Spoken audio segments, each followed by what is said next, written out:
Thank you very much. Good evening, good afternoon, good morning, wherever you are, ladies and gentlemen.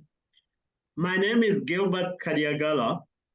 I'm the director of the Africa Center for the Study of the US.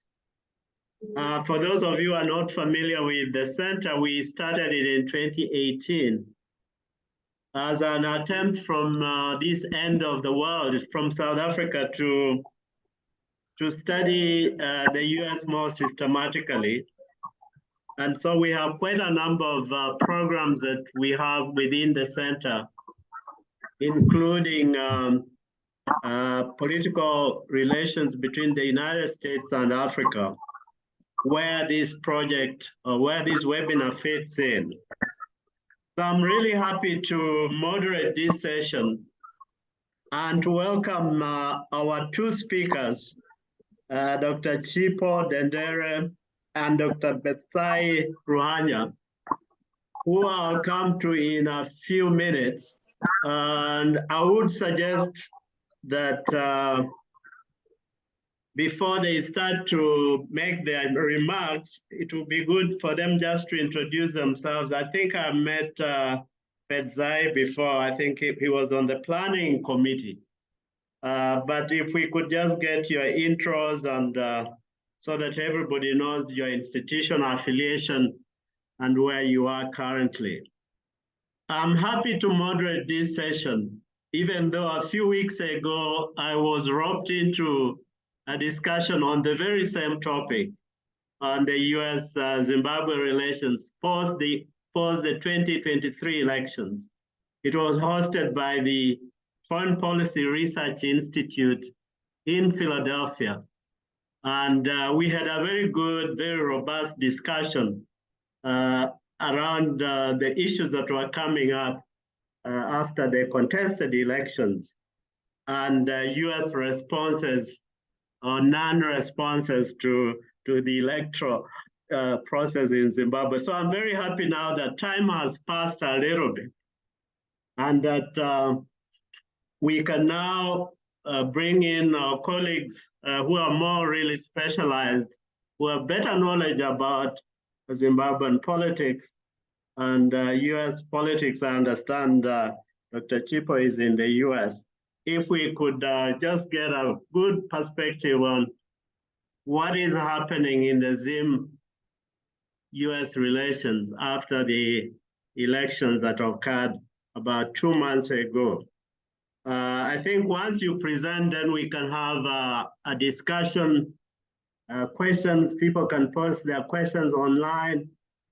But those who are also online, in fact, who are on this Zoom, and I see quite a number of people. I saw David there, my good friend David, I think, who's now moved to England, who follows Zimbabwe very well, David Moore.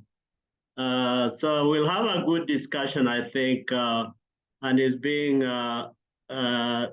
YouTube, so it will be good to get comments and the questions from our viewers globally.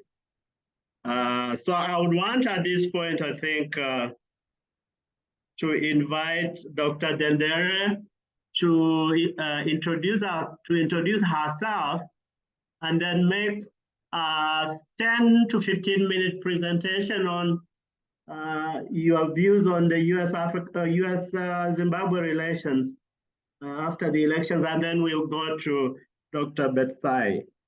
If you could jump in, please, Dr. Chipo. Prof, I believe Dr. Chipo is saying she's having some time, taking a moment to set up, and she would like. Okay. All right. Okay. So if she is, then let's get Dr. Ruhanya. Please, if you could step in and give us a perspective on what is actually happening now in these relationships and what is happening in Zim itself on the political front. Thank you very much for inviting me to share with you my understanding of US Zimbabwe relations. But I must premise my short presentation by saying that my understanding of the relations between Zimbabwe and the US is based on public data sets to do with the statements from the government of Zimbabwe, statements by the US embassy in Zimbabwe, and by institutions like the Carter Center vis-a-vis the past elections, but also broadly from 2000 during what we call the Zimbabwe crisis, what has been the relations between Zimbabwe and the United States. But before I go into the details of the presentation, like you said, my name is Petsai. I'm a Zimbabwean citizen. I reside in Harare. I studied sociology, political science, media and communication, and lately law. So I'm well versed in issues around those areas, and I've published 2 books, including 30 peer-reviewed journal articles on the political economy of Zimbabwe.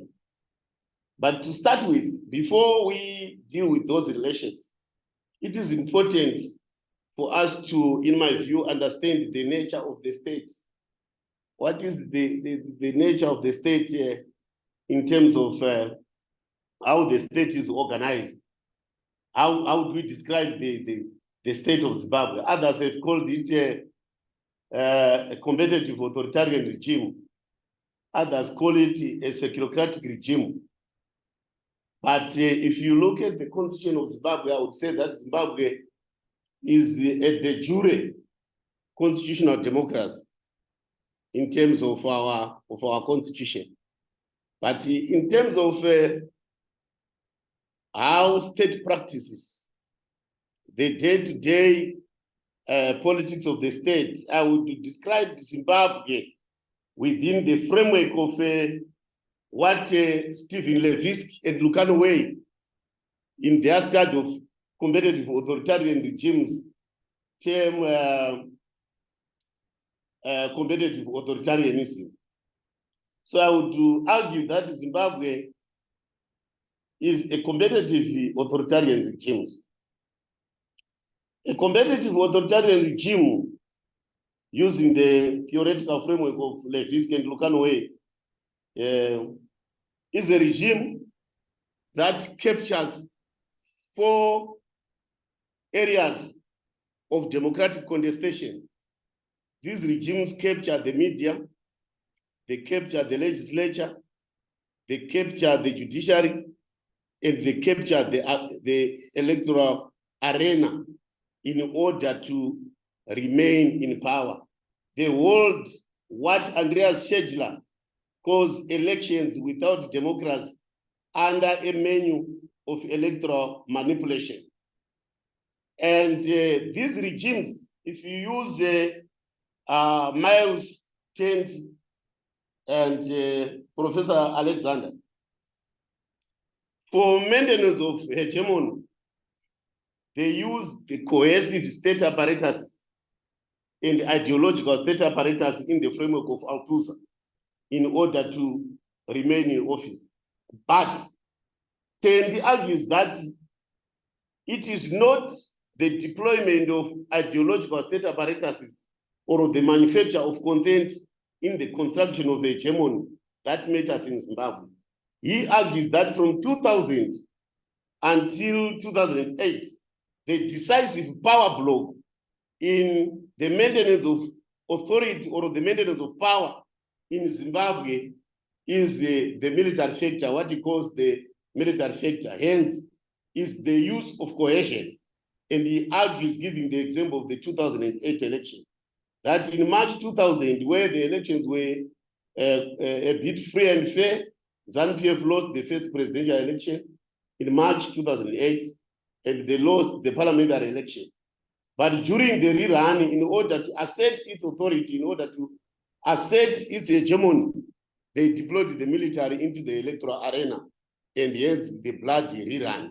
So they argue that the decisive power block in Zimbabwe's electoral and public affairs is the deployment of coercion as a key component of hegemony. So this is how we need to understand Zimbabwe. So these regimes are hybrid regimes, competitive authoritarian regimes. They are hybrid regimes. They don't simply use coercion or violence on its own, but they also use consent, the manufacture of consent, or the deployment of ideological state apparatuses.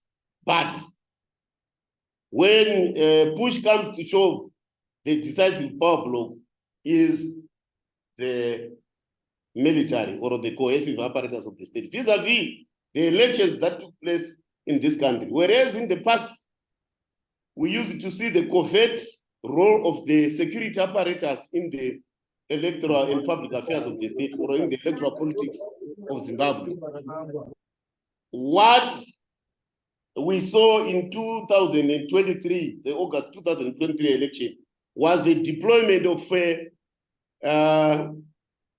a quasi-hybrid securocratic institution called Forever Associates of Zimbabwe.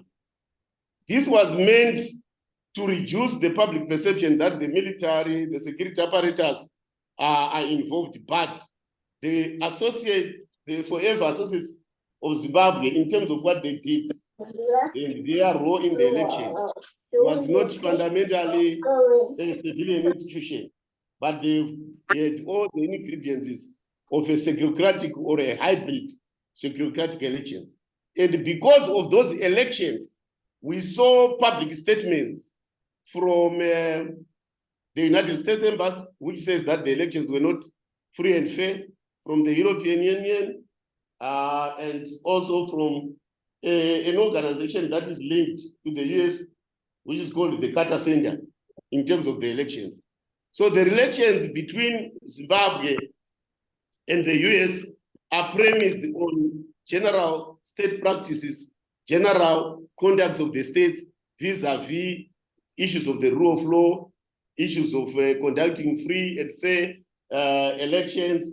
That determines that relationship. But fundamentally, to be fair, the relations between Zimbabwe and the United States is also framed around what the US interests are.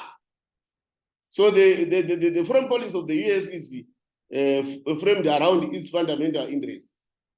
And it is not fair. I would argue that the US has other interests beyond issues of democracy, issues of human rights, because the arena of democracy and human rights is an arena that is populated or polluted by double standards.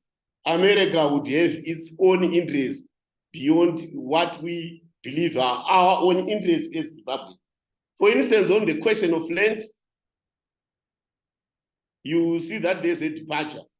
The Americans' interests were to protect the property rights of former commercial farmers against the need by Zimbabweans to distribute land to ordinary people.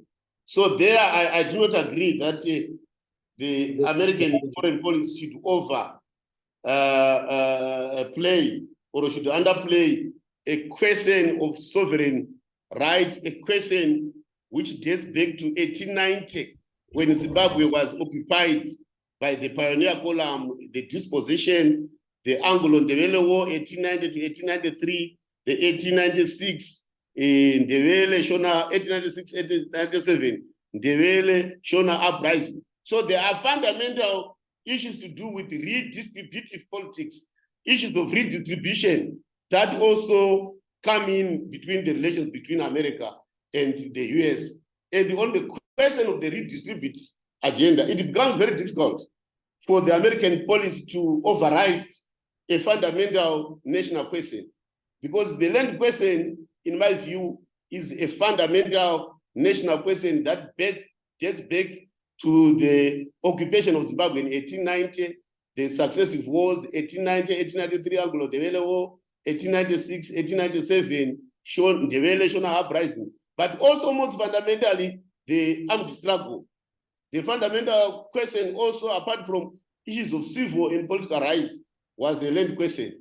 And that land question is one issue also that reflects the relations between the US and the Zimbabwe government, particularly when the Zimbabwe government in the early 2000s moved on to acquire white-owned commercial land for purposes of distribution to the landless majority of our people.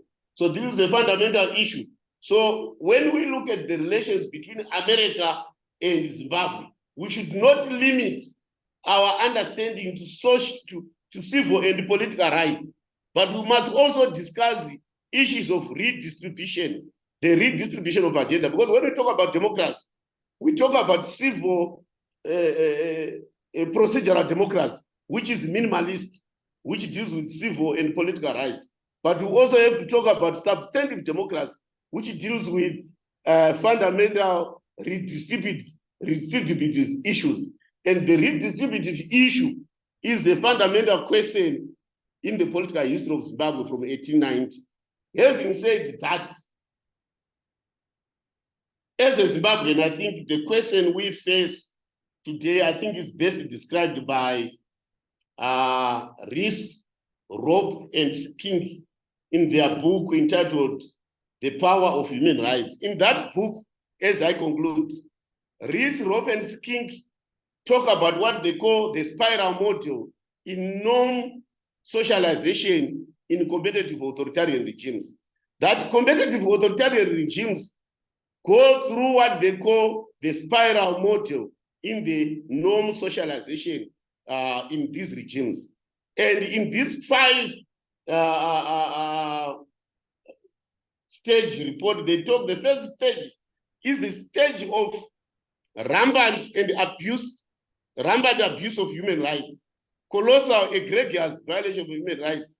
And when people stand up to protest, to voice up, the government goes into the second stage called the denial stage. They will deny that there was Gugurahundi. They will deny that there was Operation Murambachina. They will deny that there were violations and killings in 2008. But through pressure by civil society organizations, by advocate groups, it moves into the third stage called tactical concession. In the tactical concession, the government may try to give some reforms like what we had in Zimbabwe, the GNU, but it doesn't go to the deep causes of the crisis. And when those who have been co-opted into the GNU went into the GNU, but failed to understand the fundamental question that needs to be addressed, the government can return back to the first stage of human rights violations. Or if it doesn't do that, it moves to the fourth stage called the prescriptive stage. The prescriptive stage is where they deepen some reforms, like giving on the constitution, but the constitution becomes just a de jure document without a de facto meaning, like what we see currently. We have a constitution, we have laws, but look at the recalls, look at how the elections were run, look at the role of the Zimbabwe Electoral Commission in the administration of election, denial with the voters' role to the opposition, voter suppression in Harare, Manicaland, Bulawayo. They go into that mode. But the final stage, which is fundamentally ideal, is what is called rule-consistent behavior, in which a state is fully democratized. So in short, we need to understand the nature of the state. Having understood the nature of the state, we also need to understand that American foreign policy is premised on its fundamental interests by particular American regimes at particular historic moments. The American foreign policy vis-a-vis Zimbabwe, if you look at it, under Trump and under Joe Biden, they are not necessarily the same. They will have variations here and there. But one issue we need to understand without equivocation, without ambiguity, is that the Zimbabwe US foreign policy is also premised on the redistributive agenda. And the redistributive agenda has to deal with addressing socio-economic inequalities and the land question, which is a critical national question that dates back to 1890. So to understand this issue, we need to balance the issue of human rights, good governance, and the question of redistributive issue, the question of the socio-economic question, the question of the land question. But there are arguments, particularly by the UN through their 1993 Austrian meeting, where they say human rights. For instance, the right to protest is linked to the right to water or to socio-economic person. So we must not run into the risk of differentiating these rights, because someone who is ill, because they have no right to access education, to access health, they may not have the right to assemble, they may not have the right to protest. So the question of redistributive politics is also linked to the civil and political question. I would stop here. Thank you very much, Dr. Ruanya, for that very comprehensive analysis and good history in there on the issues of around US-Zimbabwe relations. So thank you very much, and we'll come back to some of those issues during the question time. I think at this point I should give the floor to Dr. Chipo. Are you ready now? Hi, I am. Okay. I should apologize that I am traveling a little bit around the world, and I just landed in my new location, so my setup is not as good as I would like it to be. So I might just turn off my video because I will be coming in and out. Okay. Yeah. Okay, so when I was thinking about, first let me introduce myself. My name is Dr. Chipodendere. I am a professor at Wellesley College, which is in Wellesley, Massachusetts in the United States. I'm currently on sabbatical for the next academic year, working on my book on the survival of authoritarian regimes. So explaining why autocratic or authoritarian regimes tend to survive for a long time. And I do this work thinking about the impact of exit. So what happens when millions of citizens leave a particular electoral process? So that's it about me. And then I've been thinking a lot since I was given the invitation to come and speak about US-Zimbabwe relations. I think my co-speaker has done well on the political aspect of it. Something that we don't often talk about, I think, is this perhaps interdependency between the United States and Zimbabwe. Zimbabwe is a much smaller country, much smaller economy. So others might say, well, what sort of interdependence are we thinking about? The first thing is that the United States builds, I think, their largest embassy on the continent in Zimbabwe. So that's number one. Why would they do that? The United States remains the largest donor to Zimbabwe for welfare, right? So there are other donors that are perhaps giving militarily, but in terms of aid, food aid, aid that keeps our people alive during hunger, the United States is the largest donor. The second thing is that in education, the United States is also the largest donor, right, in terms of scholarships that are given to Zimbabwean students studying anywhere in the world. Every year, I think we have close to 100 Zimbabweans going to study abroad in the United States, many at times on full scholarships that have been given to them. So that's one part of the relationship. I think then the United States obviously benefits from Zimbabwean migrants. the United States also benefits. They wouldn't have a big embassy in Zim if that relationship was also not beneficial to them. So in spite of elections, we know that there are many American companies that interact or have businesses in Zimbabwe. So there is that. And I wanted to start there because often our conversation about sort of international relations are so anchored on the politics, right? That we miss the trees in the woods, or whatever the statement is. So there is that relationship. There is that interdependent relationship that exists. Then there is the commitment to seeing a more democratic Zimbabwe. And I know for some people, there's a question of, well, given everything that's happened in the United States in the last few years, can the US still stand and morally lecture other countries on democracy? And I think it's less about lecturing and more about the work that the United States has been doing over the years of supporting civil society, right? So strengthening and supporting civil society.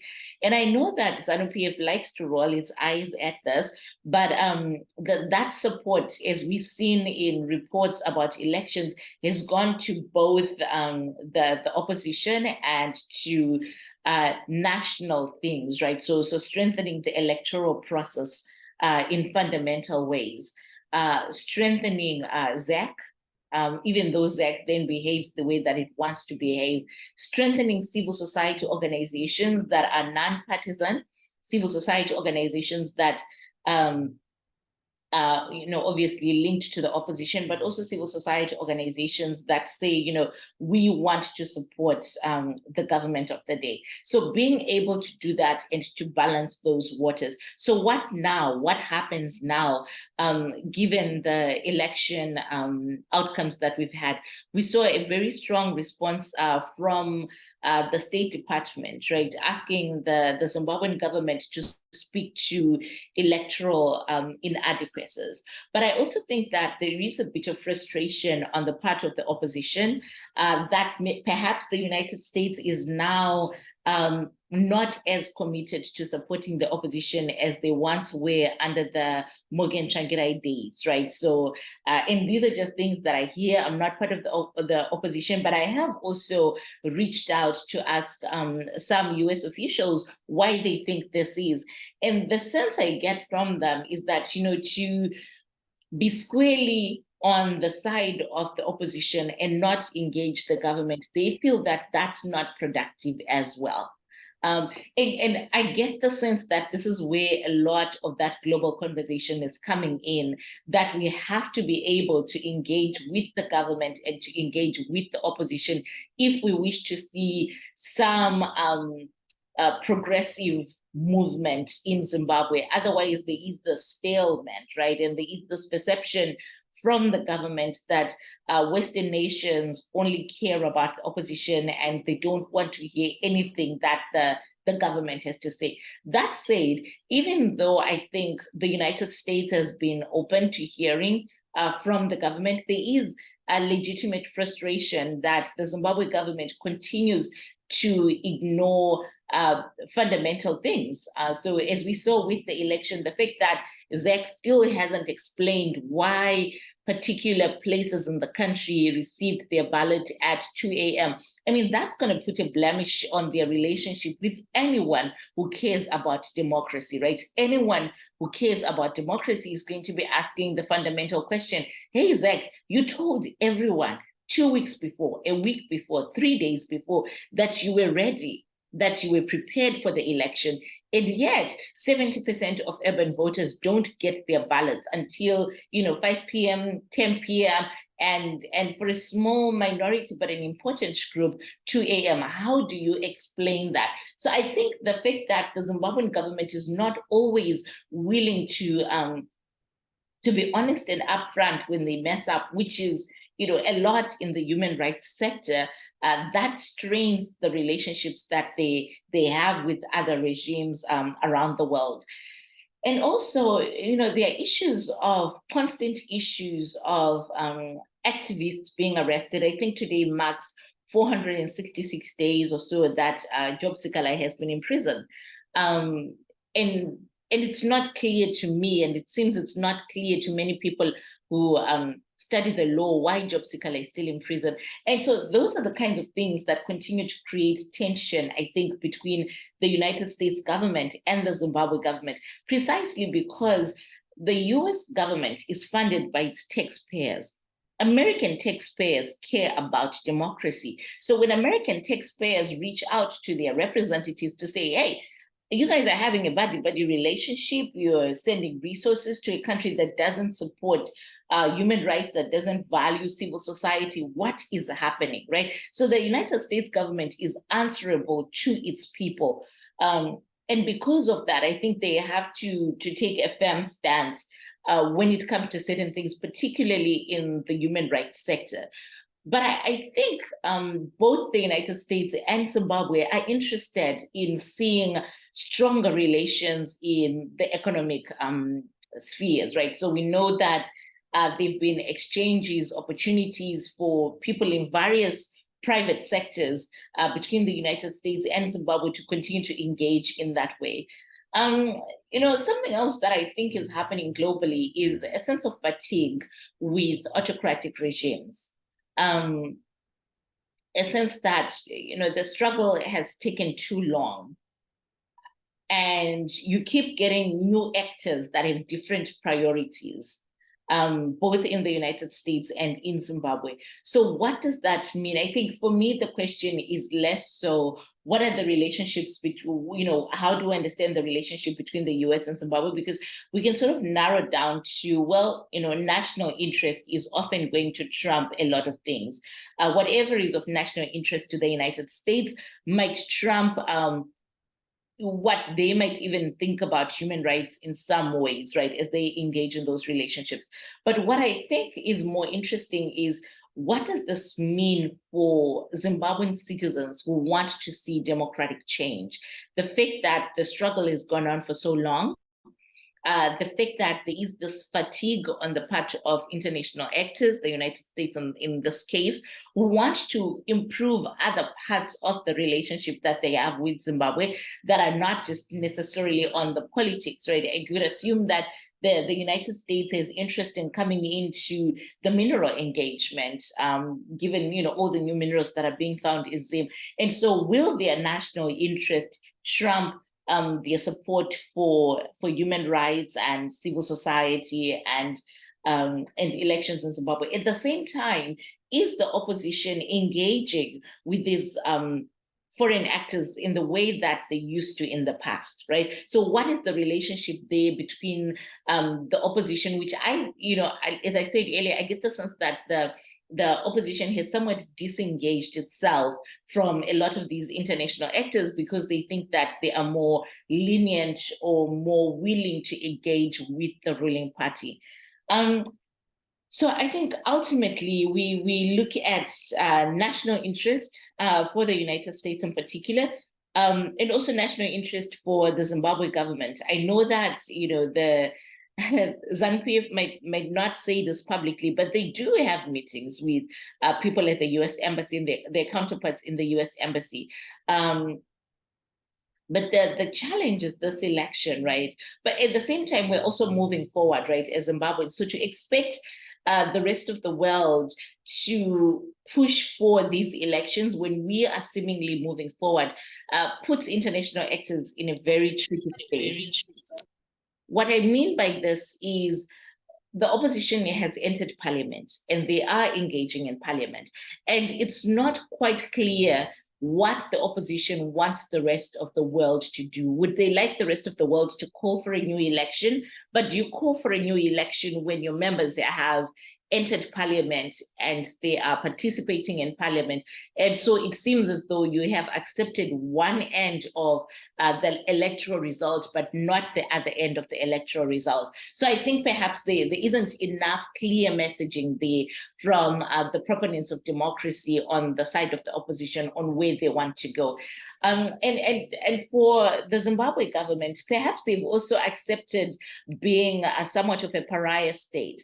And the Zimbabwe government of today is very different than the Zimbabwe government of 2008 or 2005 that could be motivated by aid, in the sense that even though there's still a lot of struggle for the majority of Zimbabweans who do depend on aid, the government itself is not poor anymore, right? They have direct access to money that they're getting from natural resources. So they have money. The country is poor, but the ruling party is not poor. The ruling party's leadership is not poor. The people that are participating in the ruling party are not poor at the top levels. And so how do you engage with people who have access to millions and millions and millions of dollars and they don't care about the poorest in the country? Whereas in 2005, 2008, we were talking about a state that was really, really poor and couldn't afford to keep its lights on. And so that kind of state has an interest to come at the sitting table and engage.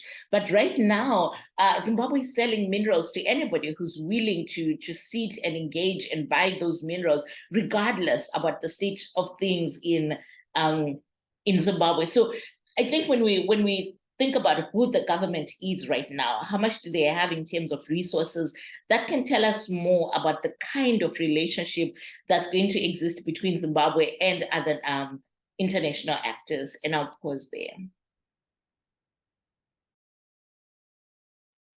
Thank you very much, Chipo, there for very good points. I think what I got from your presentation is one, the issue of interdependence, which you argue has been overshadowed by these other political issues. And I think is a good point to bring to the table as we look at what I call the irritants in the relationships, particularly the issues around sanctions and so on.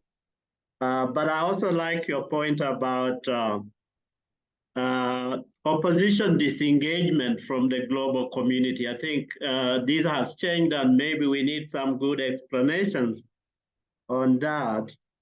And the issue around the government being rich and the people being poor, it's quite an interesting point to put to the table because it feeds into the discussions, even our questions of sanctions. I've always argued that the government really doesn't care about US sanctions because it doesn't really affect, I mean, you sanctions a couple of people, individuals, and as long as the government has other options, who would care about the sanctions regime and so on. But finally, I think the bigger points you make about where is change going to come from, and these are issues that we need actually to debate. So on that note, I want to open up the discussion to comments and questions from the floor, from the wider floor. I think starting with myself, and I wanted to tease up the issue that has not been discussed in US-Zimbabwe relations, which is the question of the sanctions. How do we break the stalemate?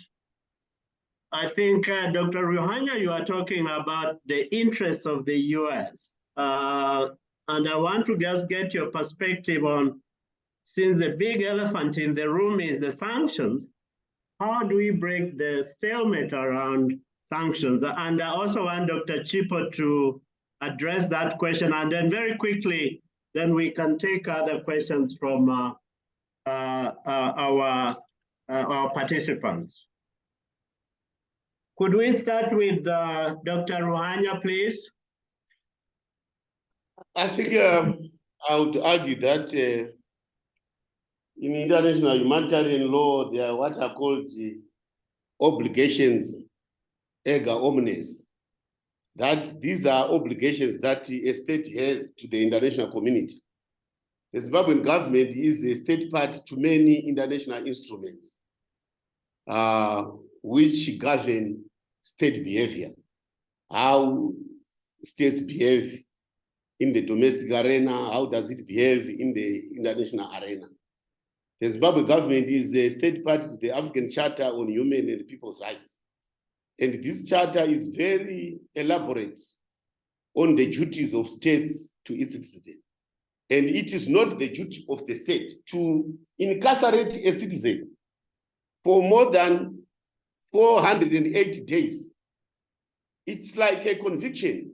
What is happening to Honorable Job Scala is inhuman. It's inhuman and degrading treatment of a citizen. He is serving a sentence without conviction, and that kind of lawlessness on the part of the Zimbabwe government, that kind of impunity, that kind of abuse is what the international community is saying. Stop, respect international law, respect African statutes on international law, the African Charter on Human and People's Rights. Zimbabwe is the state party to the International Covenant on Civil and Political Rights, and is a member of the United Nations, and it must respect the UN Charter. And it is easy, in my view, for the Zimbabwean government to address these questions. There's nothing wrong that it doesn't need money for the government to behave properly. It doesn't need money for the government to stop abusing its own citizens. What they are doing to Job Scala is unlawful, is undemocratic, is unacceptable.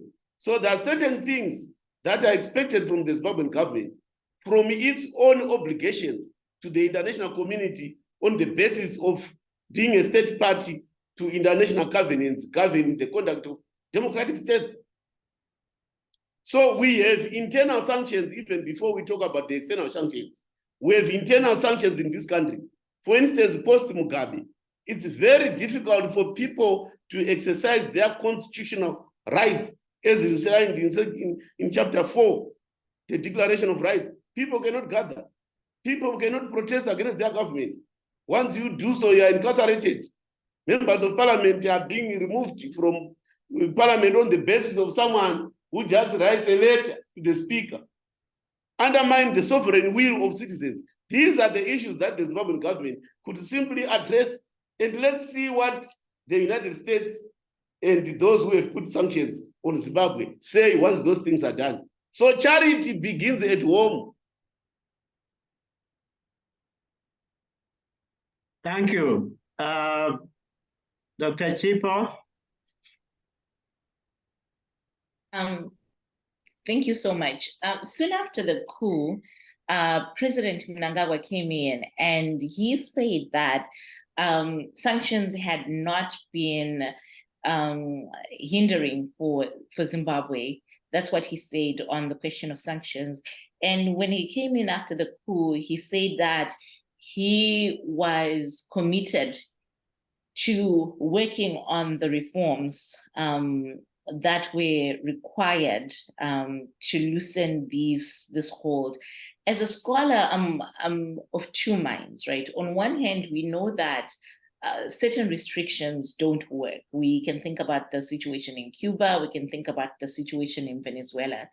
But with the Zimbabwean president having said himself, I was trying to find the exact date where he said it, that he did not think that these were a particular impediment, right? And that his regime from 2017 were committed to working on reforms to allow them to re-engage with the world. And so when they used the Zimbabwe is open for business, re-engagement language, my sense was that they were working very hard to address the issues that had made Zimbabwe a pariah state.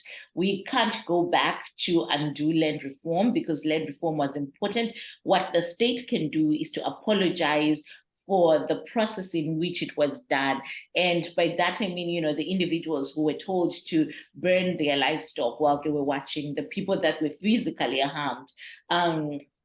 The state can recourse on what happened in 2008 with reparations to people's families. And then you look at the list of the individuals that are on there. There are things that these individuals can do to remove themselves from this. So I actually think that this isn't a question for citizens or for scholars. I think it's a question for the Mnangagwa regime themselves, because they have made statements that show that they understood why they were in this predicament, and they knew exactly what they needed to do to redress this. When I look at what happened with the Mnangagwa regime, is that they came in 2017 willing or making promises about re-engagement, and then the 2018 election comes where, you know, the broad sense is that they lost that election, they become more repressive. But a big question for us as Zimbabweans is, what is lost if the sanctions completely go away today? I think ZANU-PF loses the language that they've been using to manipulate voters, particularly in the rural areas. They lose that. Would then that create room for Zimbabweans to push back against this regime without that hurdle? I don't know, but some people say that it might. Okay. Okay, thank you for that response. Could we have some questions in the chat box, please? If not, I'll just point to some people who wants to ask a question of the speakers. I don't see any. There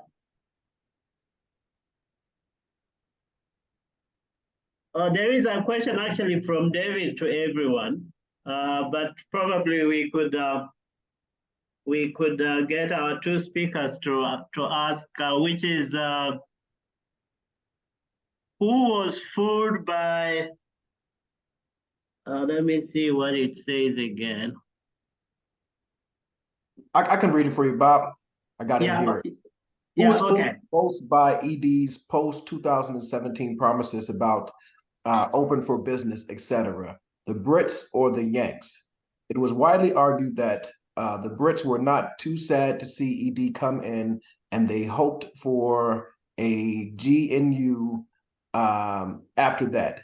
But what did the USA want? Who has changed most recently? Okay, good. Thank you. Chipo, would you want to take a stab at it? You talked about the reforms, yeah. You talked about his promises when he visited the US. Yeah, you know, I don't know if they were fooled. I think what happened in 2017, particularly with the British, is that they were, it was a very mutual facade, right? The British representative in Zimbabwe at the time was particularly excited about Mnangagwa, whether for their own legacy, right? To be the person who was representing the British when Robert Mugabe went out of office.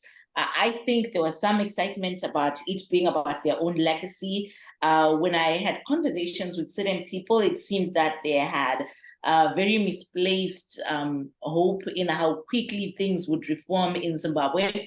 At the same time, I sensed that on the American side, there was a lot of reservation, a restraint rather, right? And I think that the Americans were sort of following the lead of Zimbabweans themselves, that we are hopeful, because the oust of Robert Mugabe was a big deal. I mean, Robert Mugabe had been president for a long time. Just him leaving office was a big deal, and a lot of people became very excited. But my sense is that Americans were much, much more reserved than their British counterparts, at least the British representatives in Zimbabwe at the time of the coup. Dr. Ruhanya? Firstly, before I address that question, I want to re-emphasize the question, the land question. The land question in Zimbabwe is now a constitutional imperative. It is part of our constitution if you look at Section 72 of the constitution as well as Section 71. So this is a done deal.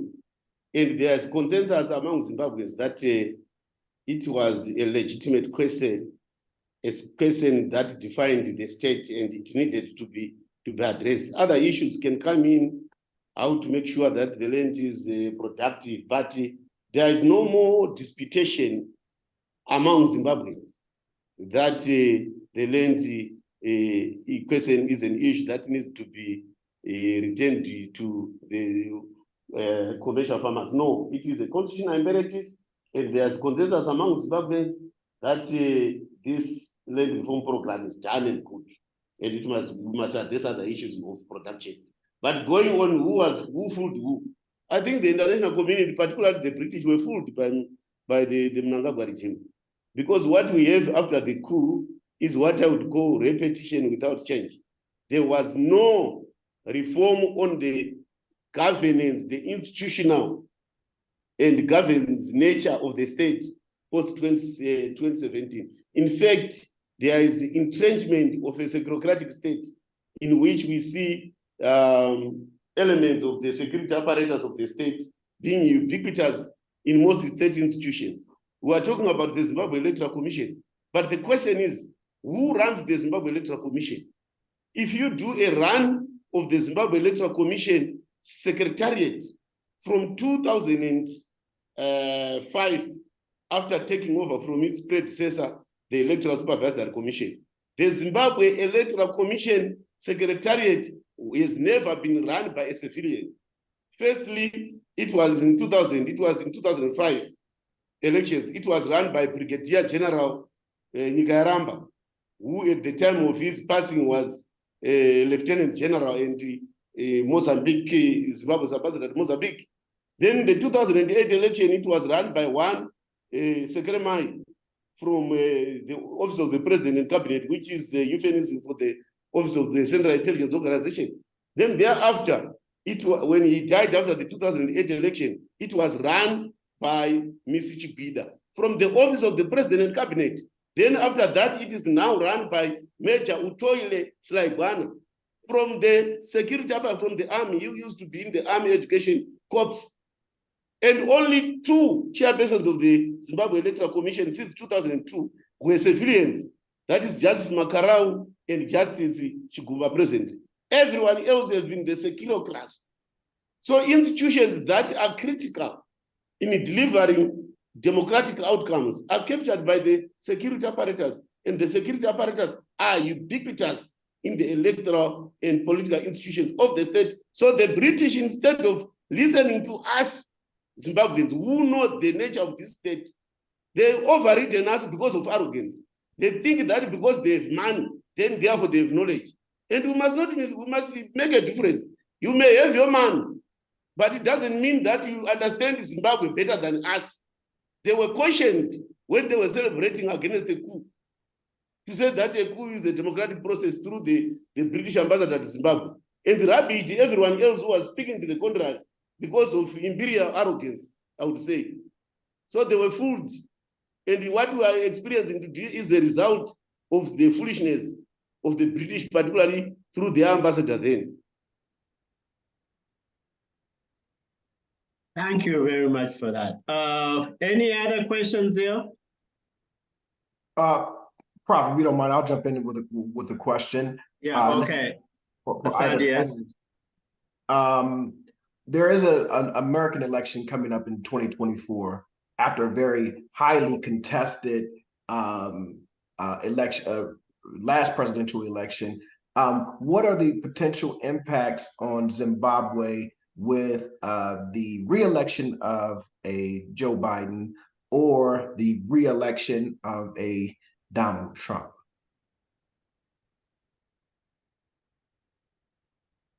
People, you are on the ground there. Well, I'm not actually in the US right now, but I will be back in a few months. But you're at Wellesley, though. No, I know, I'm just joking. Sorry, I'm not that funny. Okay. You know, I think the difference between Trump and Biden is that the Biden administration actually cares about the rest of the world. The Biden administration has, under the Trump administration, there were not enough people they hadn't even finished, I think, posting people to various places around the continent.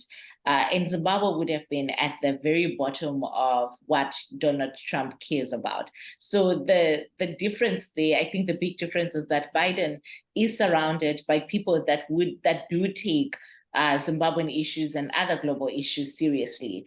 And they will do what they can to help move things forward, just in the sense of how they administer their politics and how they distribute resources within the government. So in that sense, I think the Biden administration would be much better for Zimbabwe as a whole. I do think the fact that Trump would sort of look aside would be good for the Mnangagwa regime. Okay. Dr. Ruanya? I don't think that there would be much difference. The difference has to be on the ground, on how Zimbabweans themselves want to democratize their body politic. It would be unfortunate if Zimbabweans continue to think that there will be someone from heaven or someone from far afield who would come and address the fundamental issues that we face. By the way, we should also understand that the Americans, whether it's Biden or Trump who comes in 2024, have immediate issues to look to address. They have a huge question in Ukraine, where they are pouring billions of dollars to address Russian aggression. But also recently, 3 days ago, we have a serious issue in the Middle East, the Israeli-Palestinian issue, where these people, through their long-time relations and through their kith and kin, have issues to address with. Even if you look at the history of Zimbabwe during the liberation struggle, Zimbabweans were assisted by quite a number of countries. But fundamentally, Zimbabweans were waging critically their own struggles. So subcontracting the struggle to other people may not be the best way. That's why oftentimes people will be labeled puppets, this and that. Yes, we know it will be misleading, but fundamentally, Zimbabweans must own their own struggle. The issues we raise in Zimbabweans about issues of human rights, about issues of freedom, fundamental freedoms, are issues that were raised during the liberation struggle.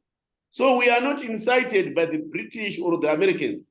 We travel on the shoulders of Herbert Hamandishe Pfuma Indini Chitepo, Josiah Magama Tongogara, Joshua Ngomo. These were fundamental issues they raised in the 60s.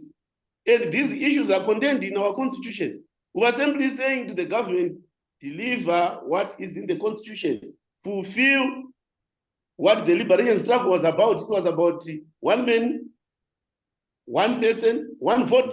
So where is one person, one vote when you deny citizens in Manicaland, citizens in Harare, citizens in Mapeland the right to vote on time, like what they did in the past election? At times we need to stand up as Zimbabweans.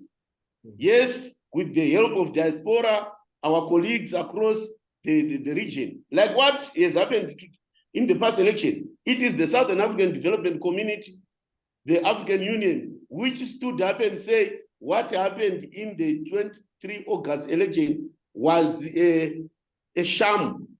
And that is a very strong voice that Zimbabweans need to take up and make sure that we democratize our politics. This has never happened before what SADC did.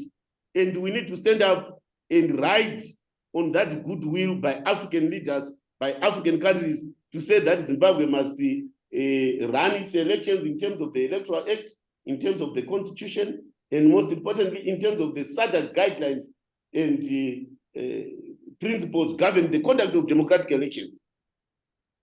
God help those who help themselves.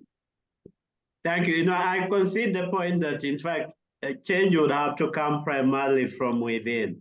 And I think you are correct about the limited role of international actors in leveraging change, particularly in very difficult circumstances like Zimbabwe. But I wanted to ask you to respond to Chipo's earlier question about the state of the opposition. Could you speak a little bit about that? is it doomed just to be getting the kinds of votes that it's been getting? I mean, what kind of change is going to happen there so that CCC, in fact, makes a bigger difference? I mean, we saw that in 2018, making, I mean, some electoral gains, and not much electoral gains now in 2023. So I'm asking, yes, I believe in internal change, but I also believing that who are the real actors? Can you talk about the opposition and its organizational power? I would want to start by making a correction. I think in 2023, the opposition had more gains than what it did in 2018. For instance, it stopped a two-thirds, ZANU-PF's two-thirds majority in parliament through its performance. That's one thing. We in Zimbabwe, we have 34 municipalities. Out of 34 municipalities, they won 33 out of 34. That is a very good achievement. But like what Professor Masipula Stole, the late, he said that the struggle for Zimbabwe is not for sprinters, but it is for long distance runners. If you want to achieve short gains in Zimbabwe, you will faint before you reach the touching line. So you need to be patient, but also historically, the life of a regime from the responsible government in 1923 up to 1980 is very long. So I want to caution Zimbabweans that this idea that tomorrow you may find an authoritarian regime weakened or fallen is not going to be easier. But yes, the opposition, like any institution, could have its own problems that they need to address. But the fundamental problem we face in Zimbabwe is not a weak opposition. The fundamental problem we face in Zimbabwe is a competitive authoritarian regime that has collapsed state institutions to the extent that even recourse to justice becomes very difficult. Look at the question of Skull. What would the opposition do? We continue to speak against what Honorable Skull is facing. This is different from South Africa. If you go to South Africa, institutions, state institutions, the courts in South Africa are independent. But here in Zimbabwe, some of the things that you get from our institutions, these courts, will make you faint. You would not believe that this is a justice system. So we must be able to identify the problem before we start looking at the symptoms of the problem and then say these symptoms are the problem. No, the problem is a competitive authoritarian regime that has captured 4 zones of democratic contestations: the judiciary, the media, the legislature, and the electoral arena. Thank you. Seeing no other questions on the chat, I would want to ask the 2 presenters to make their final remarks, and then I think we can close the session. This has been very interesting. No, there is actually, David again, David coming up with a question. Do the US and UK talk much about Zimbabwe? Do they agree? Does it matter? Does the US think much of the current ANC on Zimbabwe? Do they push this much? Remember Bush told Mbeki that Mbeki could be his point man on Zimbabwe. What now? I would say briefly that I think what matters is South Africa, Tanzania, Namibia talking about Zimbabwe. I believe in the view by former South African president that we must have African solutions for African problems, because when Africans speak about the problems of their neighbor, they tend to have more legitimacy than when international actors like UK, US speaking, because the government will accuse them of being imperialists and all these other arguments. So the decision by SADC, the decision by AU to stand up to the bullies in Harare to ZANU-PF bullies is good music for us. I would end here. Yeah, okay, thanks. People?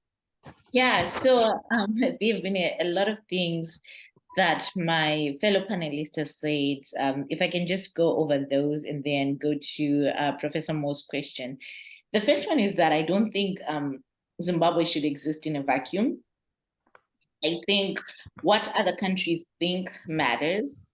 How we engage with other countries matters. The question is whether or not that engagement, the focus should be on engaging at the regional level or at the national level. And my sense is that at least the opposition, I don't know how much engagement they have done either at the regional level or at the national level. And when you don't have strong allies, it can become very, very difficult, right? One of the things that helped in 2008, I remember I was an intern on Capitol Hill, just a lowly intern on Capitol Hill when Morgan Tsvangirai came to speak to the US Congress. And he just didn't speak to the US Congress on the outcome of the elections. He spoke to leaders on the continent. He went to different places, right? Building allyship, people that could support him in these negotiations, but also understanding that countries need resources. And so you cannot be on your own. I also think that, the opposition is obviously fighting in a very difficult terrain, but there are questions about procedural issues. There are questions about structures that are not illegitimate questions. We've seen recently that somebody popped up from somewhere and said, I'm the Secretary General for the opposition, and therefore I'm recalling 15 persons from Parliament. If you want your allies to be able to support you in that, then the opposition does need to be able to tell us who are in their leadership. My understanding is that there are countries like Zambia where the parliament can dissolve a political party if a political party doesn't come and say, this is our leadership. And I understand that, Zimbabwe faces different challenges. And so perhaps it makes sense for the opposition to be a bit caged. But I also think that that's been more costly, right? It's costing them in the resources that they're using. It's going to cost them in parliament because random secretary generals are going to keep popping up in that manner. And to the question of, do the US and UK talk much about Zim? Well, it depends, right? When I talk to the US Africa Bureau people, they definitely talk about Zimbabwe a lot. There are forums in the UK, and I think in the UK, Zimbabwe has been a bigger topic because of the presence of the presence and the level of activity of the Zimbabwe diaspora there, because of the relationship from the past. Zimbabwe's interest in also being in the Commonwealth means that Zim is being talked about. But unfortunately for Zim, there are just too many problems in the world right now. So how much Zimbabwe gets talked about is not going to compete with how much we're talking about Ukraine. Stuff is happening in Zim, but look at what's happening in Israel and Palestine. So there are always these other issues that compete for space. And I do agree with my fellow panelists that a lot of the work has to come from Zimbabweans themselves. And I often think that my generation, we have failed. We have failed because Morgan Tsvangirai, the Tendai Biti generation, was still here with us. But I'm just saying, when they were our age in the 20s and the 30s, they were making sure that the pot was hot, that Zimbabwe's issues were alive on everyone's minds and igniting and being activists. And we're just not seeing as much of that anymore. And again, it could just be, this idea that the struggle is a marathon, but by the time you're done with the marathon, unless you're from Kenya, you've given it all and you've got nothing more to give. And I think sometimes that's just where Zimbabweans are, where they run the 20 miles and they feel like there is nothing more to give. I study migration. I've been traveling all over South Africa. And what I keep hearing from Zimbabweans in South Africa is, well, I care, but I have school fees to worry about. I care, but I have to worry about my parents. I care, but, and I think it's the same thing even when we're thinking about our international friends. We care about Zim, but look at Ukraine. We care about Zim, but come on, what's happening in Sudan? What's happening in Ethiopia? What's happening in all these other parts of the world? So I think it behooves Zimbabweans in the US and the UK to keep those matters alive. But I think there is a bigger obligation for the opposition to have a clear strategy on their regional and international relations, because they cannot go at this alone, right? Just to use that marathon analogy one more time, every good runner tells you that every, is it 5 or 10 miles, they have people to give them water. They have somebody to dab on their face so that they're refreshed. The question is, who's doing that for Nelson Chamisa every 10 or 15 miles? Who are the people holding water for him and his party? Who are the people holding the wet towel for them? Who are the people that are making sure that they stay refreshed, that when they're injured, they're taken care of? Who are those people? And I think the US has a big role to play in at least, bringing the various actors to the table, so that the development that they need from Zimbabwe can actually occur if all the actors are brought to the table and we see more peace and more productivity in Zimbabwe. Thank you. Sorry, we're back to the marathon, and I like the analysis. Your analysis of the marathon actually is quite interesting. You need all these actors, and it's going to take a while, but still, you also don't want to have it precisely as a marathon, because at the end of the marathon you are so exhausted. so it's the dilemma, really. But thank you very much for those contributions. Dr. Ruhanya, do you want to have the final word, or you are done? Just to say that I agree with Dr. Dendere on the need to have a proper institutional design for the opposition.